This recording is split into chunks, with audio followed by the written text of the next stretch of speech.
ان صحابہ پر نبی نے محنت کی، نبی کی براہ راست نگاہ ان پر پڑی، ان کی براہ راست نگاہ نے نبی کا چمکتا دمکتا چہرہ دیکھا، نبی کی براہ راست دعاؤں پر انہوں نے آمین کہی،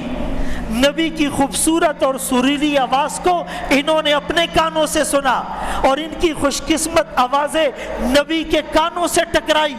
اور ان کے مبارک ہاتھ نبی کے ہاتھ کو لمس کرتے ہیں، اور ان کی انگلیوں نے نبی کی انگلیوں کو ٹچ کیا جب ایک پلیٹ سے انہوں نے کھایا، اور ان کے ہونٹوں نے اس برتن کا لمس محسوس کیا جس پر محمد رسول اللہ کے ہونٹ لگے تھے، اور نبی کے پسینے کو انہوں نے عطر کی طرح محفوظ کیا تھا، اور نبی کے پیچھے انہوں نے نماز پڑھی تھی، اور نبی کے ہاتھ سے انہوں نے تلوار لے کر چلائی تھی، اور ان کے سینے نبی کے سینے سے ٹچ ہوئے، ان کی پشت نبی کے سینے کے ساتھ ٹچ ہوئی ہے۔ اتنے بڑے صحابہ اور ان پر کوئی انگلی اٹھائے اور ہم برداشت کریں؟